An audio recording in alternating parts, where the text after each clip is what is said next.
Hay momentos en los que la vida se siente como una caída sin fin, incluso después de haber experimentado cosas que muchos considerarían sobrenaturales. He expulsado demonios, he sido testigo de habitaciones enteras invadidas por espíritus liberados, he sido testigo de milagros e incluso de la presencia de ángeles. Aún así, me hundí en un abismo de rebelión.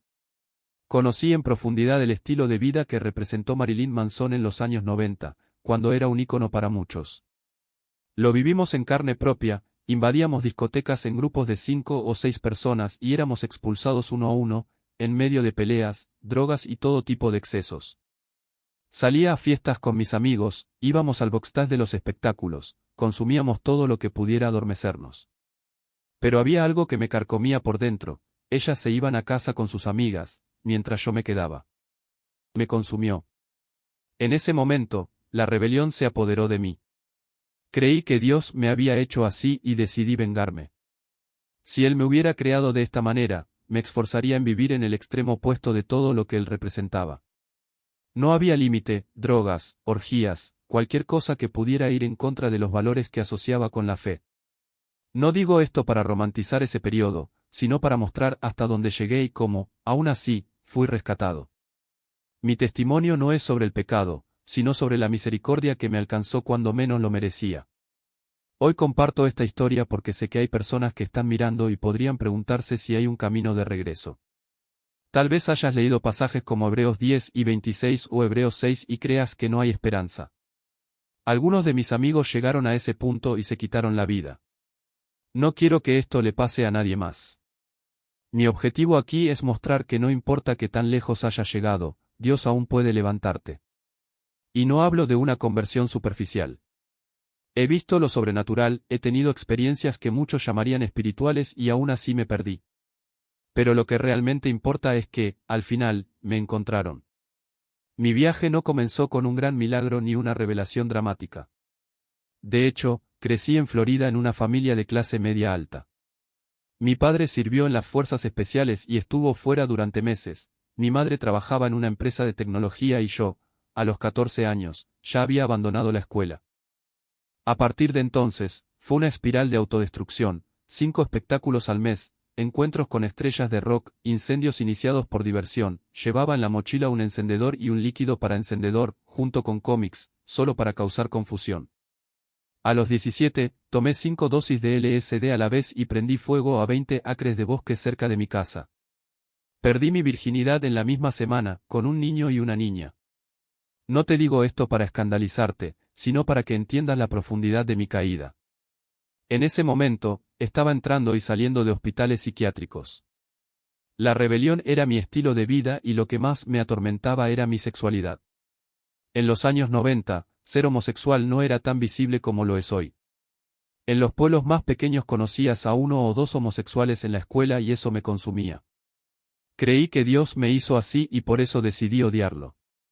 Me sumergí en lo oculto, en la música de Marilyn Manson, en todo lo que pudiera alejarme de él. Afortunadamente no practiqué rituales, pero viví para desafiar todo lo que él representaba.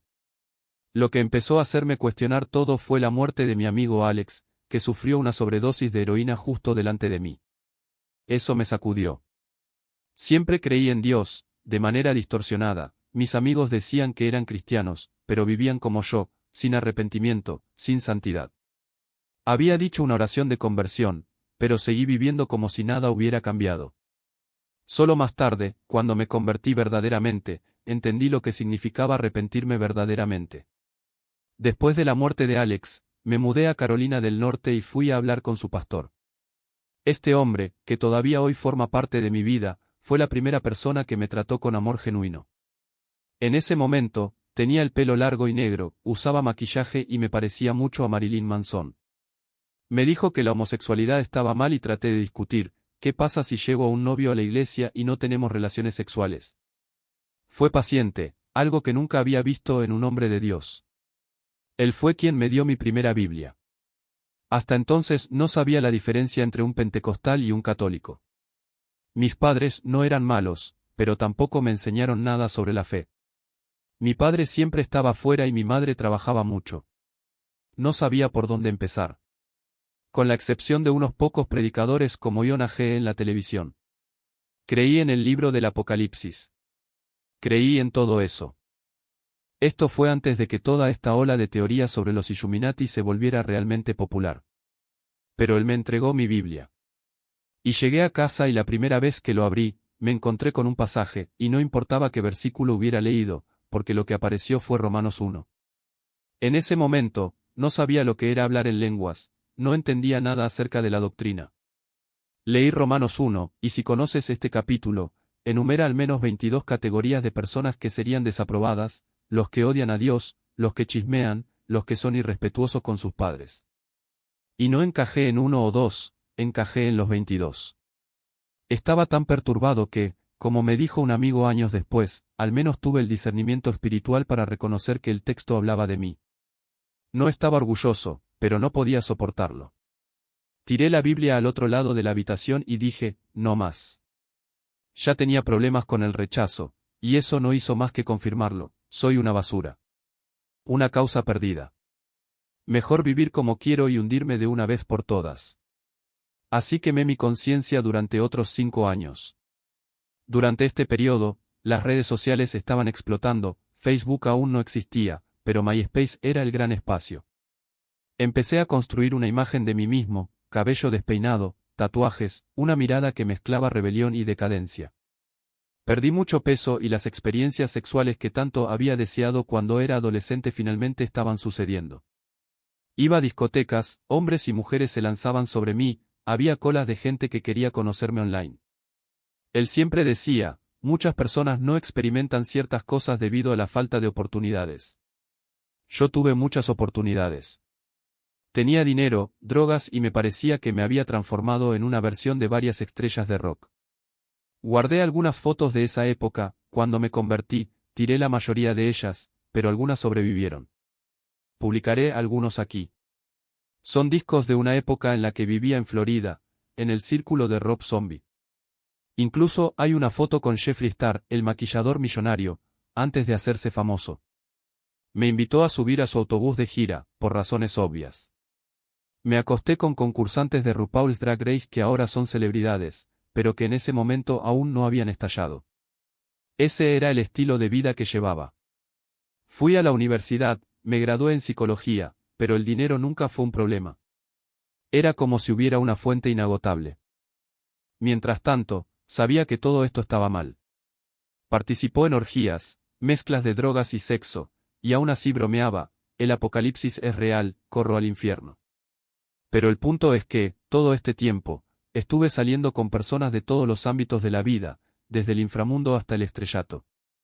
Una de mis amigas más cercanas era Kale de Custom Rock Wear, que confecciona ropa para Alice Cooper, Judas Priest e incluso el luchador Randy Orton.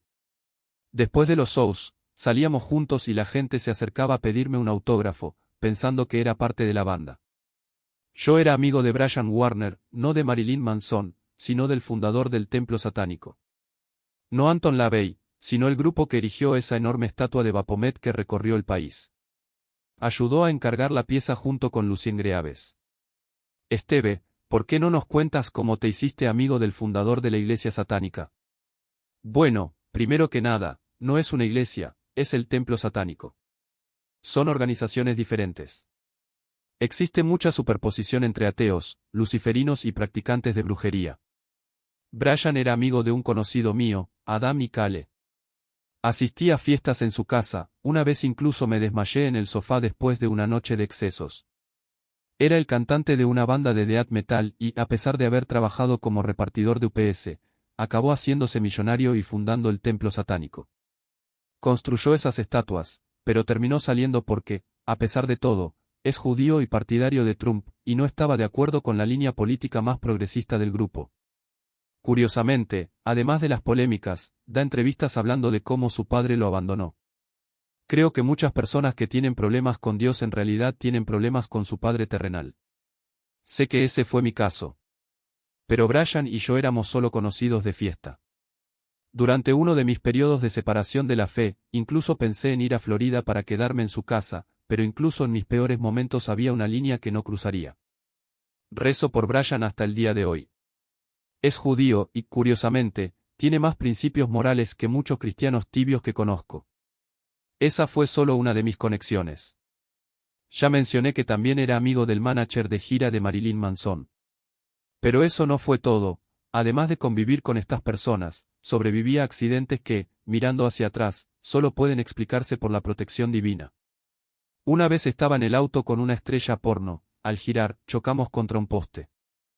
El poste atravesó la ventana y se detuvo a centímetros de su pecho. Si hubiera ido más lejos, me habrían acusado de homicidio involuntario. Podría enumerar decenas de situaciones como esta. Pero lo que importa es que, a pesar de todo, algo en mí seguía buscando respuestas.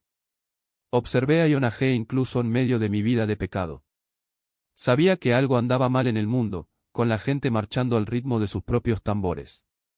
Fue como si el Espíritu Santo, aunque no supe cómo nombrarlo en ese momento, hurgaba en mi conciencia. Un día le pedí a Dios, Padre, muéstrame la verdad. 2 días después, un amigo me envió un documental de Alex Jones. Y lo sé, como si Jones tuviera este problema, pero lo que él llamó el juego final, chocaba con todo lo que había estudiado sobre las profecías bíblicas. Era adicto a las profecías, devoraba libros sobre el fin de los tiempos, pero vivía como si nada de eso importara. Cuando vi ese documental, fue como si alguien hubiera encendido una luz en el sótano oscuro de mi mente. Estaban los sistemas de gobierno global, las estructuras de control, los engranajes sobre los que ya había leído en los libros de Daniel y Apocalipsis. Pero no eran cosas de un futuro lejano. No era algo que sucedería dentro de 60 años. Estaba sucediendo ahora. En ese preciso momento. Y yo. Había dormido en el punto. Había sido engañado. La crisis de conciencia fue instantánea. Fue como si alguien me hubiera arrancado un velo de los ojos. Recordé la historia de Pablo en el camino a Damasco, pero en mi caso el shock fue todo lo contrario, no fue una luz lo que me cegó, sino una oscuridad que se disipó. Miré a mi alrededor y vi cómo había sido mi vida hasta entonces. Mi casa estaba llena de símbolos del mal, carteles de bandas satánicas, películas de terror demoníacas, incluso un cartel firmado por el fundador del templo satánico, un regalo de Rob Zombie. Lo había coleccionado todo como si fuera arte, como si fuera normal. Pero en ese momento, fue como si cada objeto me gritara. Se me cayeron las escamas de los ojos y lo único que podía pensar era, Dios mío, ¿qué he hecho? No lo dudé. Arranqué todo de las paredes, lo tiré a la basura, quemé lo que se podía quemar. Tenía un álbum de fotos al que llamé Álbum del Juicio, una recopilación de todo lo que representaba el pecado, la rebelión y la degradación. Lo tiré sin mirar atrás. Cambié. Pero entonces vino la pregunta que no quería silenciar, ¿y ahora qué? Recuerde, no tenía ningún fundamento. No fui criado en la iglesia. No tenía moral, no sabía lo que era orar en lenguas, no entendía nada sobre la vida cristiana. Algunos tienen la suerte de crecer con alguna base, por pequeña que sea. No tenía nada. Entonces, cuando llegó la convicción, vino acompañada de desesperación, me he arrepentido lo suficiente. ¿Dios me aceptará así? ¿Seré verdaderamente libre alguna vez? Porque, verás, estuve 30 años sembrando el mal. Algunos son liberados a tiempo, otros no. La mayoría lleva tiempo. Y yo. Todavía estaba luchando con viejos hábitos, la homosexualidad, las heridas dejadas por un padre militar estricto, la duda de si Dios era un tirano como él. Entré en lo que yo llamo un desierto espiritual. Fue un caos. Por un lado, escuché a los predicadores decir que una oración era suficiente para ser salvo para siempre, que podía vivir como quisiera. Por otro lado, el movimiento Raíces Hebreas me dijo que si no guardaba la ley, iría al infierno. Los pentecostales afirmaban que si no hablaba en lenguas, mi salvación era cuestionable. Y luego estaban los militantes hebreos negros, que predicaban que Jesús era negro y que cualquiera que no siguiera sus interpretaciones estaba perdido. En medio de esto, falsos hermanos, traducciones erróneas de la Biblia, doctrinas contradictorias. Era una guerra de voces y yo, un bebé espiritual, estaba siendo arrojado de un lado a otro. Pero algo había cambiado en mí. De repente, ya no era la misma persona egoísta que era antes. Empecé a llevar comida a personas sin hogar, ayudando a los necesitados, buscando un propósito. Aún así viví en este ida y vuelta, un día, lleno de fe, al siguiente, caer en la pornografía, pensar que Dios me odiaba. La Biblia habla de cristianos recién nacidos que se dejan llevar por todo viento de doctrina, y eso fue exactamente lo que experimenté. Fue entonces cuando me uní a una iglesia doméstica, una comunidad mesiánica. El líder, un hombre que había formado varios nombres conocidos en el movimiento Raíces Hebreas, me recibió con amor. Juntos salimos a las calles para alimentar a los desamparados, orar por los enfermos y estudiar las Escrituras. Pero las raíces de mi pasado todavía me perseguían, la pornografía, el trauma, las semillas de rebelión que había plantado durante décadas. Entonces, de repente, murió el líder de esa comunidad. Y estaba perdido. ¿Y ahora qué, Dios? ¿Dónde encontraré un lugar como este? Fue entonces cuando oré por la comunidad. Y él respondió. Y aquí debo hacer una advertencia, porque lo que viene a continuación puede parecer algo fuera de lo común. Pero es la verdad. Me mudé a un lugar como nunca antes había visto. Era una comunidad autosuficiente, construida siguiendo las líneas de los Amish, todo hecho desde cero, sin hipotecas, sin dependencia del sistema. La gente lo llama culto, pero hoy en día todo el mundo es un culto, y nadie llama culto a los Amish, ¿verdad? Era una comunidad moderna, preparada para sobrevivir fuera del sistema. No era una iglesia. Fue entrenamiento espiritual. Un campo de entrenamiento para el alma. Viví con esa gente. Solía decir que vivía con el Consejo Jedi. Era como si me hubiera sentado a los pies de maestros espirituales, aprendiendo de aquellos que ya habían pasado por batallas que ni siquiera podía imaginar. Personas de todo el país llegaron allí como refugiados, buscando liberación, curación y respuestas. Y he visto cosas que desafían cualquier explicación racional. Vi demonios siendo expulsados de personas en habitaciones abarrotadas, a veces 200 o 300 personas al mismo tiempo. Vi chicas sujetadas mientras echaban espuma por la boca, poseídas. Vi vasos sanguíneos estallar en los ojos de alguien durante una liberación. Una vez, estábamos en una sesión de casting de demonios con un grupo de nuevos conversos, todavía inestables en su fe. Los espíritus malignos salían de la gente, pero no tenían a dónde ir. Luego, como en el cuento de los cerdos de Gadara, acabaron en la finca del vecino. Al día siguiente, todos sus cerdos murieron. El hombre estaba furioso, pensando que habíamos envenenado a los animales. Hasta el día de hoy, él cree eso. Pero sabíamos la verdad, con la guerra espiritual no se juega. Otras veces, los demonios hablaban en lenguas antiguas, dialectos de siglos atrás, cosas que los poseídos nunca habrían aprendido. Y yo estaba allí, siendo testigo de todo, siendo entrenado en lo que la mayoría de las iglesias hoy ni siquiera creen. Porque la liberación no es un espectáculo. No filmamos esas sesiones. No es algo que deba mostrarse como entretenimiento. Había mujeres que habían sido violadas y hombres atormentados por décadas de adicción. No era momento para cámaras. Era hora de la guerra. Iba allí 4 días a la semana. Vivía a 10 millas de distancia, pero dormía allí a menudo. Me acerqué mucho al pastor de la comunidad. Pero debido a mi pasado, un padre militar estricto, mi rebeldía, mi arrogancia de pensar que lo sabía todo, era un cristiano inestable. Un día estaba lleno de fe y agradecía a Dios por su gracia.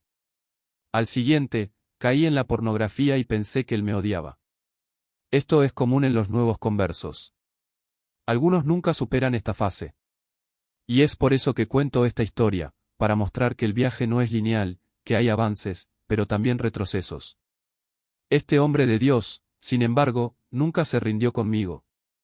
Incluso cuando fui a él llorando, pidiéndole el bautismo en el Espíritu Santo con la evidencia de hablar en lenguas. Porque en esa comunidad había una fuerte creencia de que si no hablabas en lenguas, en realidad no eras salvo. Hoy sé que ese no es el caso. La Biblia dice que, de dentro correrán ríos de agua viva, y es verdad, cuando el Espíritu viene, se manifiesta.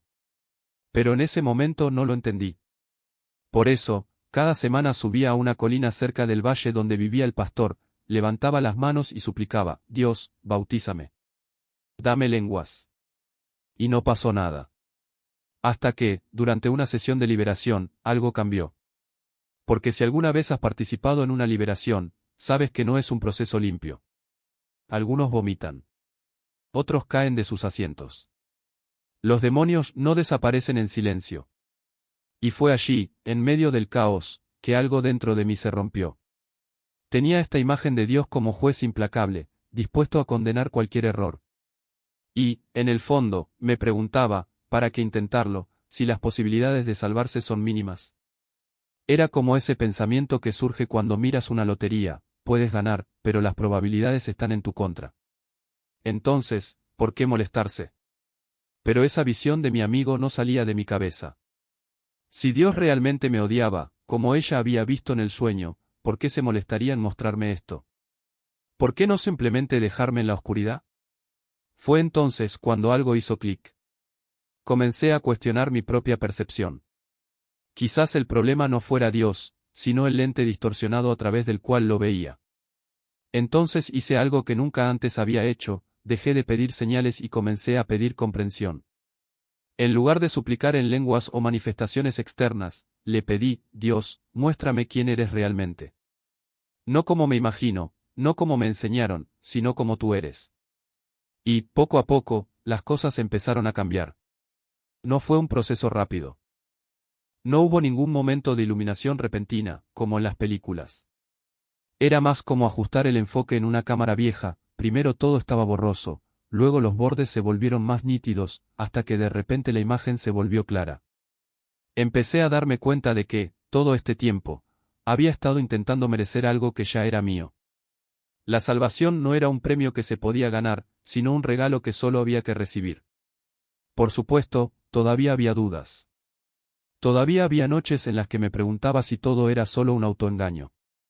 Pero por primera vez ya no estaba luchando contra Dios. Estaba aprendiendo a confiar en Él. Y, por extraño que parezca, cuanto menos intentaba forzar las cosas, más parecían encajar.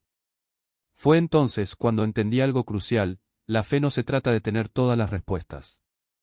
Se trata de seguir caminando, incluso cuando las respuestas no lleguen. Y a veces el milagro más grande no es el fuego del cielo o las lenguas extrañas, sino el simple hecho de que, en medio del caos, todavía eliges creer. Descubrí que el pecado no es solo una piedra de tropiezo, es un pozo. Y los pozos no aparecen de la nada. Los sacas, un puñado de suciedad a la vez, con cada elección equivocada, cada excusa, cada vez que dices: solo una vez más. Al principio, parece un agujero poco profundo, del que es fácil salir. Pero cuanto más cavas, más empinadas se vuelven las paredes, más pesa la oscuridad, y de repente miras hacia arriba y te das cuenta de que ya no puedes ver la luz. Estaba negociando con Dios como un jugador desesperado. Si fulano de tal, ese profeta que ha escrito 15 libros, que ha viajado por el mundo, que hace todo bien, si tiene un sueño sobre mí, lo creeré. Y lo hizo. 7 sueños, en realidad, sobre 7 personas diferentes. Ya se habían completado 3. La habitación era sobre mí. En el sueño, Dios dijo: he aquí, yo estoy a la puerta y llamo. Una referencia a Apocalipsis 3, a la iglesia en Filadelfia, la misma en la que yo estaba, pobre, ciega, miserable y desnuda. Escuché eso y pensé: oh, esa frase otra vez. Todo el mundo la usa. Dios, vas a tener que hacer más que eso. Porque cuando estás en el fondo, las promesas genéricas suenan como ecos vacíos. Hay un truco del enemigo que aprendí de primera mano: si has estado en pecado durante 6 meses, te susurrará: ya que estás deprimido, disfrútalo. Sácalo de tu sistema. No caigas en ello. Arrepiéntete pronto, porque cada día que pasa es como tirar más tierra al pozo. La conciencia se cauteriza, y lo que antes dolía, ahora ni siquiera rasca. Hasta que un día ya no sientes nada. Y es entonces cuando el enemigo ofrece la última salida: la muerte.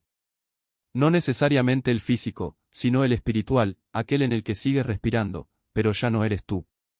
El pecado es progresivo. Comienza con un desliz, luego se convierte en hábito y luego en esclavitud. Y cuanto más te hundes, más comienza a fallar la mente. La Biblia dice que Dios puede herir con locura a quienes persisten en la rebelión. No es una metáfora. Lo vi suceder. Amigos que empezaron con pequeñas mentiras y acabaron creyendo que David y Jonatán eran amantes. Otros que juraban que el maná era un hongo alucinógeno.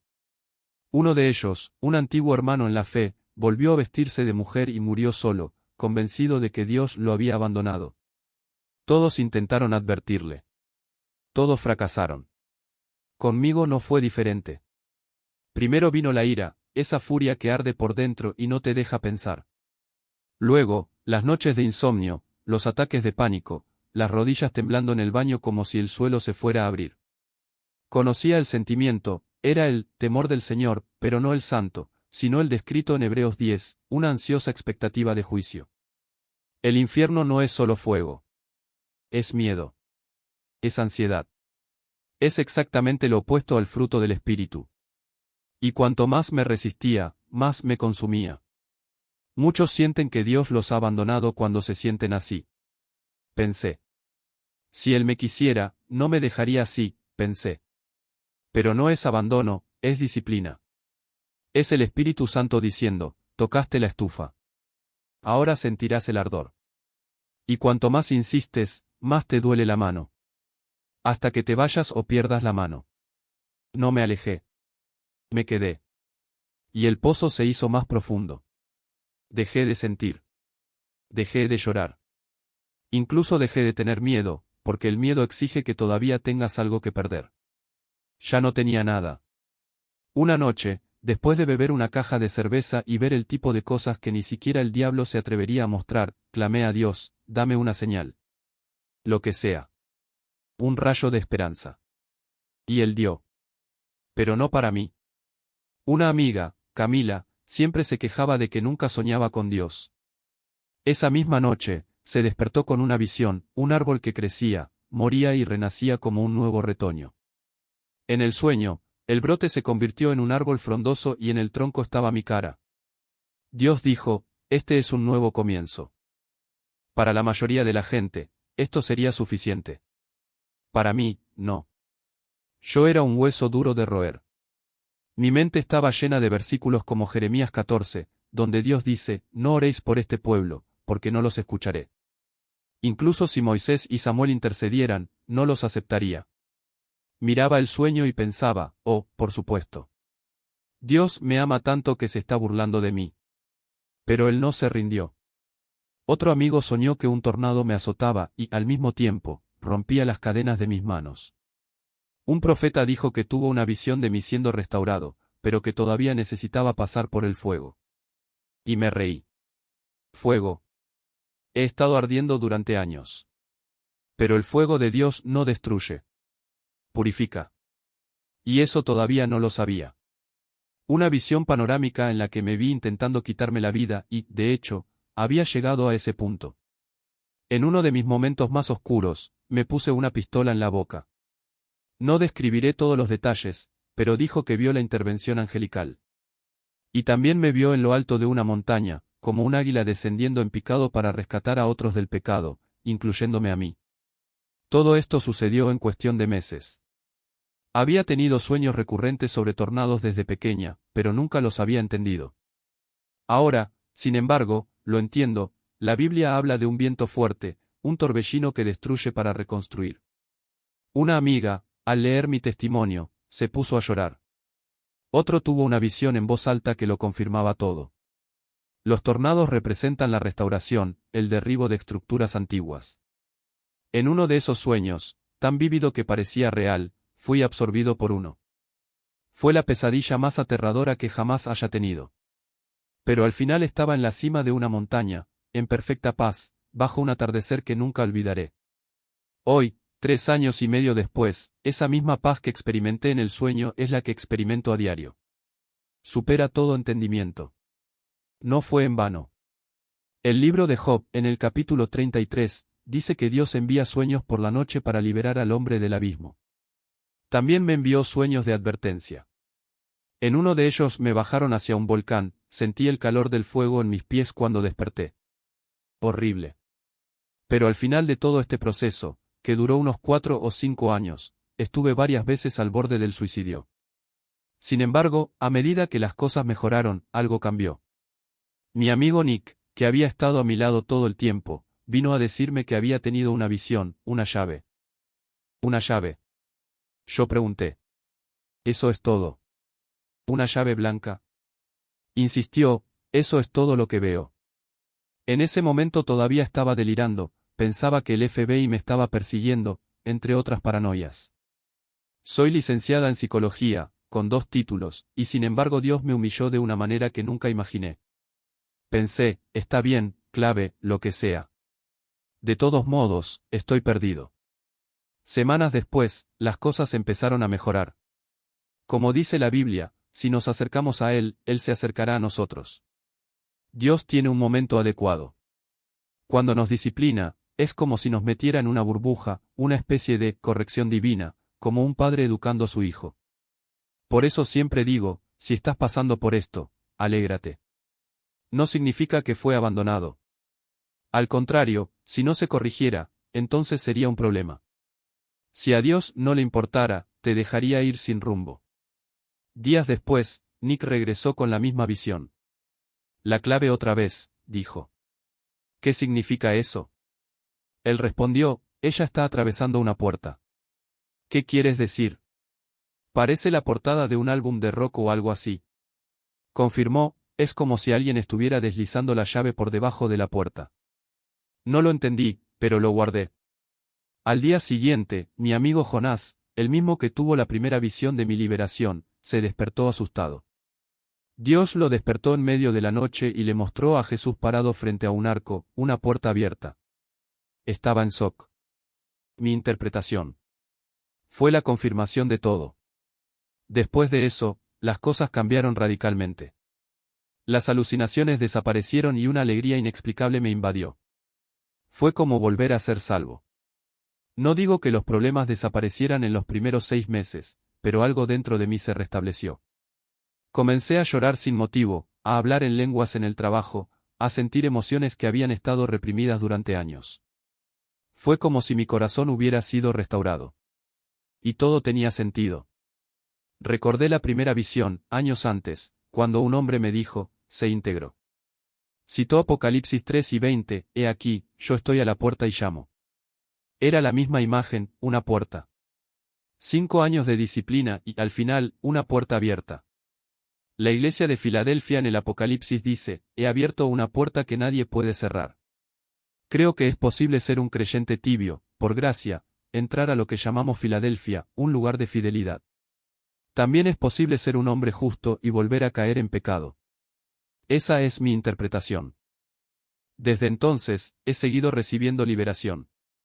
40 años de fiestas, de altibajos, de depresión, de medicamentos estabilizadores del estado de ánimo, de pesimismo, y no recuerdo la mayor parte de mis 20 años. Pero hoy, 3 años y medio después de esa visión final, es como si el libro del Apocalipsis dijera, no os daré más cargas más allá de los 10 días. Así me sentí. No puedo explicarlo, pero cada día es como la mañana de Navidad. Vivo en adoración constante, en paz, hablando en lenguas, cosas que siempre quise, pero que tuve que pasar por el infierno para lograrlas. Muchos no necesitan esto, pero la Biblia, en Hebreos, habla del hijo que pasa bajo la vara de la disciplina. La mayoría de las personas nunca han sido verdaderamente corregidas. No tienen el temor del Señor. Se salvan superficialmente, intelectualmente. Piensan que Jesús es como Luke Skywalker, un personaje mitológico que ponen en un estante, pero al que no siguen como discípulos. Este es mi testimonio. No es para impresionar, sino para animar. Dios estuvo conmigo todo el tiempo, incluso cuando no lo veía. Hoy, con las redes sociales en el pie de página de mi TikTok, soy soltero, no tengo hijos y financieramente estable, tengo tiempo para exhortar y alentar. Siempre me dicen, no lo entiendes, cometí este pecado. Es como un juego de niños, sé que lo eres, pero, ¿y yo? Luego digo, he hecho cosas peores. Y mira lo que Él me dio, una visión, una puerta abierta, una llave. No estoy diciendo que ignoremos el pecado. Cualquiera que esté en ello lo sabe, el tormento, el miedo, la inquietud no valen la pena. No hay nada, barato, que se compare con el Altísimo. No hay sentimiento en el mundo mejor que servir al Rey. Lo sabes porque estás experimentando lo contrario en este momento. Pero la elección es tuya. Quiero decir, ese es mi mensaje. Como dije, el mensaje final es simple, puedes comunicarte conmigo en cualquier momento.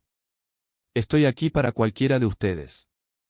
Quiero ser prueba viviente de esta misericordia.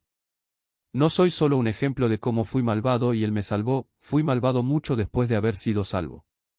Esto sucedió después de ver milagros, curar a los enfermos, presenciar visitas angelicales. La mayoría de la gente ni siquiera se acerca a eso. Les decía a los nuevos cristianos todo el tiempo, si eres bautista y has sido salvo durante 3 años y todavía no sabes cómo discernir, hay mucha gracia para ti. No estoy justificando el pecado, pero comprendo, hay un camino a seguir, hay niveles en este viaje.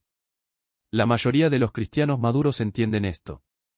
No blasfemarás contra el Espíritu Santo solo porque tengas un pensamiento impuro en la boca, siendo un bebé en Cristo. No lo creo. Esteve, esta es una historia de redención y Dios nunca se da por vencido con ninguno de nosotros. Fue canjeado por Brian, ¿no? Tu amigo.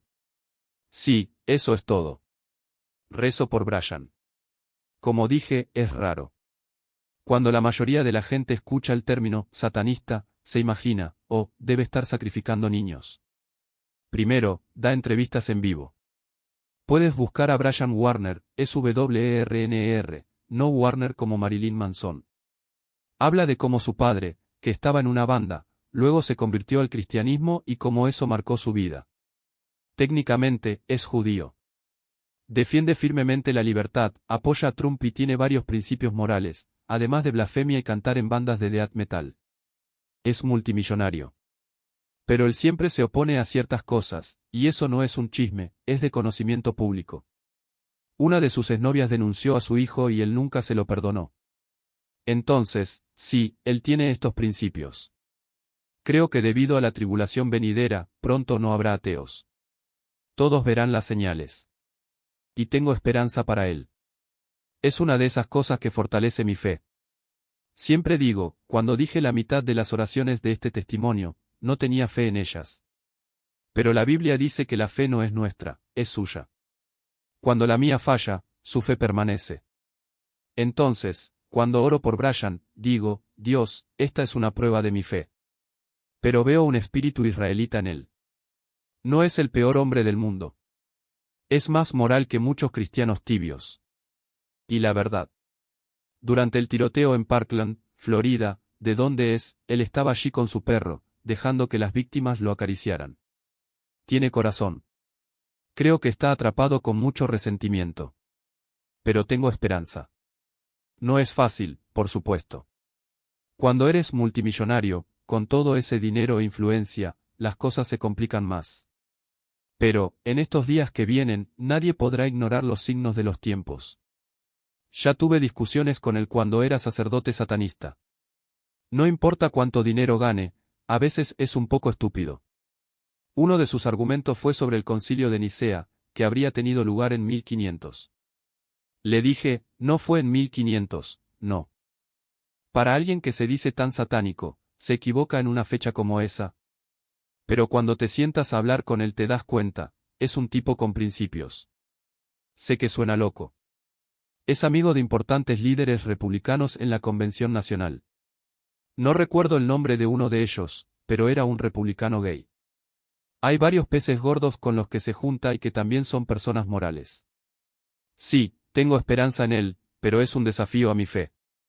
Me gustaría, bueno, ya no le agrado porque estamos en lados opuestos, pero tal vez vaya a Florida el año que viene, en un crucero o algo así, y piense, no me importaría sentarme y hablar. No puedo involucrarme con este tipo de personas, porque las malas compañías corrompen las buenas costumbres, pero tampoco soy lo suficientemente religioso como para no poder sentarme con alguien. Porque está cerca, ¿sabes? Entonces, cerca. Le repugna moralmente el comunismo, no está a favor del aborto, pero al mismo tiempo defiende la libertad de elección. Así es como él lo ve. Pero hay mucha luz en este chico. Sí, Dios puede hacer cosas increíbles. Él tiene un plan único para cada uno de nosotros, tal como lo tuvo para usted. En mis oraciones por Brian, suplico, Dios, este tipo no hizo ni la mitad de las cosas malas que yo hice. Hice cosas horribles. Era una mala persona. No era solo una mocosa mimada que andaba por ahí con cientos de libras de drogas, haciendo lo que quería. Mi pobre madre, que es como la Madre Teresa, nunca consumió drogas en su vida, pero no tenía control sobre mí. Yo era el mismísimo diablo. Pero pienso, este tipo hizo menos mal que yo. Si el Señor me salvó, puede salvar a cualquiera. Y es por eso que mis oraciones han aumentado últimamente. Mire, nadie podrá negar lo que viene a la tierra. Parte de la razón por la que hago esto es para aquellas personas que verán esto durante los próximos 2 años. Cuando desperté en 2008, con la elección de Obama, la gripe porcina y todo lo demás, la gente iba a salir aterrorizada de Matrix. Fue así conmigo. Me desperté queriendo ser salvo, pero, ¿en quién puedo confiar? Había 15.000 denominaciones, el Vaticano, extraterrestres. ¿Qué teoría conspirativa seguir? Siempre les digo a los nuevos cristianos, las teorías de la conspiración son necesarias hasta cierto punto, pero no pierdan demasiado tiempo en ellas. Vayan a ayudar a los pobres. Tomen algo de su dinero y vayan a un comedor de beneficencia. Mi amigo tiene uno. Vayan allí y ayuden a los necesitados. Sirva en una iglesia local. Humíllese, porque hay muchos caminos que no llevan a ninguna parte. Satanás es un maestro ilusionista. Si puede hacerte maldecirte con tus propias palabras, obsesionándote con el Vaticano y las conspiraciones todo el día, no crecerás. Pero si, ¿entiendes lo que digo? La Biblia nos dice que pensemos en las cosas que son verdaderas, nobles, puras y hermosas. Los nuevos cristianos se darán cuenta de esto, ya está sucediendo.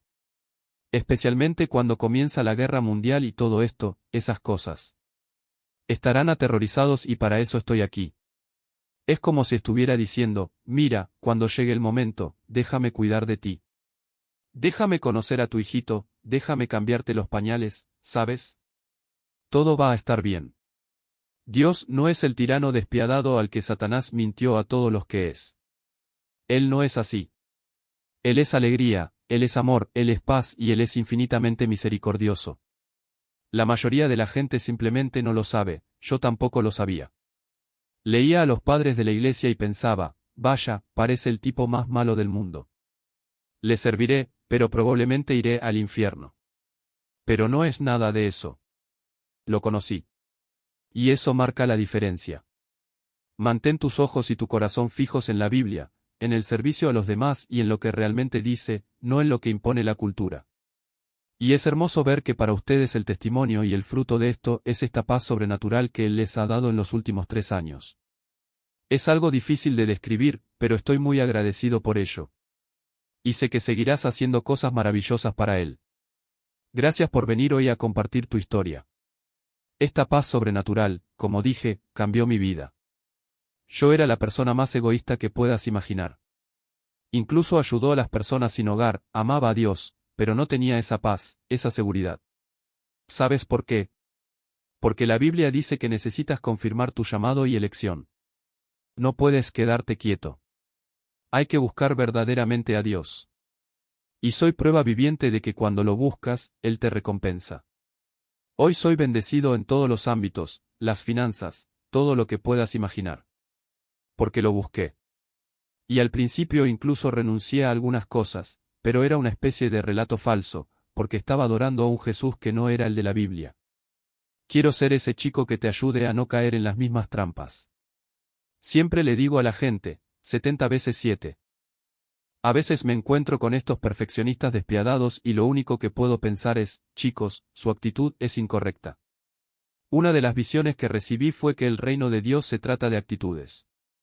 Incluso puedes caer, pero si tu actitud es correcta, Él te levantará. Ahora bien, si tienes esa actitud de, ay, voy a echarle un vistazo a esta red social, casi engañé a mi esposa, casi me acuesto con esta mujer, pero luego me arrepiento, no te dejes engañar. Dios es misericordioso, pero no juegues con Él. Así no es como funciona. Esta mentalidad es la que lleva a la gente a terminar como yo, pensando que podrían salirse con la suya. O aparece un falso maestro.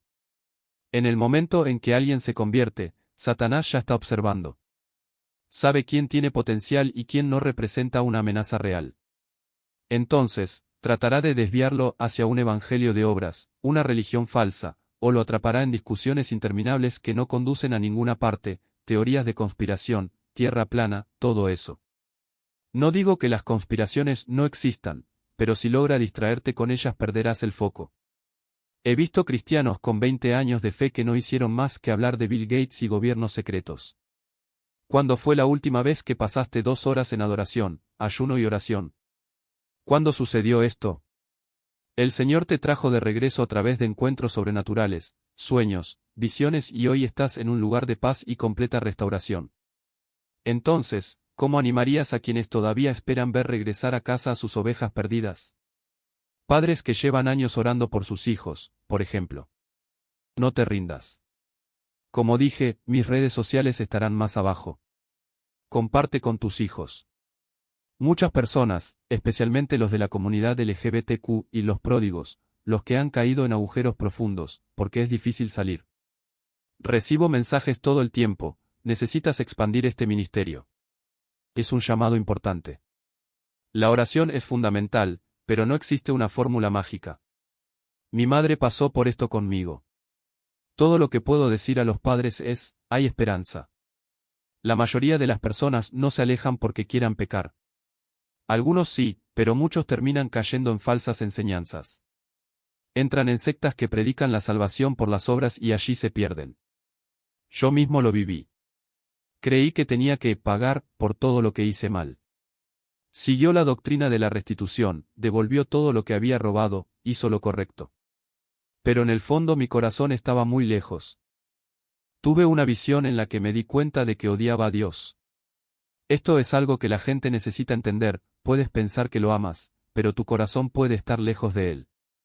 Y no estoy diciendo que eso signifique automáticamente que no eres salvo. Hay grados en el reino. Están los atrios exteriores, diferentes recompensas. Estas son enseñanzas más profundas, que Occidente a menudo no comprende.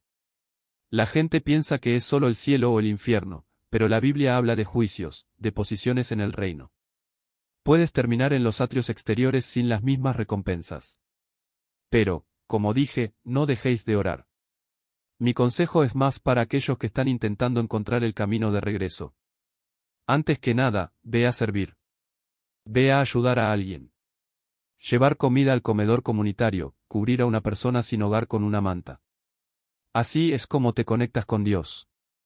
Esta es la religión pura y sin mancha, cuidar de los huérfanos y de las viudas en sus aflicciones. De nada sirve cantar alabanzas todo el día si tu corazón no se transforma. No es, doné dinero y ahora mi conciencia está tranquila porque acabo de ver pornografía. No funciona así. Lo que importa es la transformación del corazón.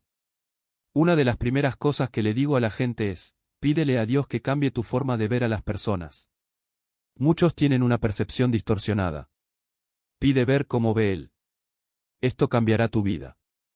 Cuando miras a una persona sin hogar, ya no ves simplemente a un mendigo. Ves a un niño que fue abusado, que creció sin un padre, cuya vida fue destruida por circunstancias que él no eligió. Y eso lo cambia todo. Señor, te damos gracias por este tiempo. Padre Celestial, te alabamos por tu fidelidad, por tu misericordia que es nueva cada mañana. Te pedimos que toques el corazón de cada persona que escucha, que busca, que está cansada. Dales la misma paz sobrenatural que nos diste a nosotros. Restaura las familias, haz resucitar a los pródigos, sana los corazones heridos. Que todos los aquí presentes experimenten su amor de una manera nueva, profunda y transformadora. En el nombre de Jesús, amén. Y por esta oportunidad de testificar a esos hijos pródigos que, en los años venideros, verán esta enseñanza. Quiero que se animen, Señor, porque tú ungiste mi vida para hacerlo. El Señor me llamó a esta misión y estoy obedeciendo en todo. Pido por todas las madres que están mirando, por todos los hijos pródigos que están escuchando, que sean restaurados. Declaro que esos globos muertos volverán a levantarse. Si el enemigo viene con acusaciones falsas, si dice que no sois lo suficientemente buenos, recordad este testimonio. Acude a Dios y pídele que cambie tu percepción, que transforme tu corazón. Si llevas dolor, recuerda, ser entregado a los verdugos es consecuencia de la falta de perdón. Si te lastimaron en la iglesia, si un pastor te lastimó y no puedes perdonarlo, sal de donde estás y di, Dios, ayúdame a perdonarlo, porque ahora no puedo. No quiero, pero necesito tu gracia. Y Él obrará en ti. Luego, como dije, id y haced buenas obras. No tenemos tiempo que perder. Muchos de nosotros no podemos darnos el lujo de esperar otros 20 años. Levántate, ayuda a los pobres, apoya a las viudas, cuida a los huérfanos. Y aléjate de las interminables horas de teorías conspirativas. Ese es mi principal consejo. En mi canal cubro temas como el hijo pródigo, si blasfemaste o no contra el Espíritu Santo, cuáles son los elementos y niveles de este pecado y cómo regresar a Dios. Puedes mirarme, hacer clic y contactarme en las redes sociales, Facebook, TikTok, y estaré encantado de ayudarte en este viaje. Amén. Que el Señor confirme estas palabras. Amén.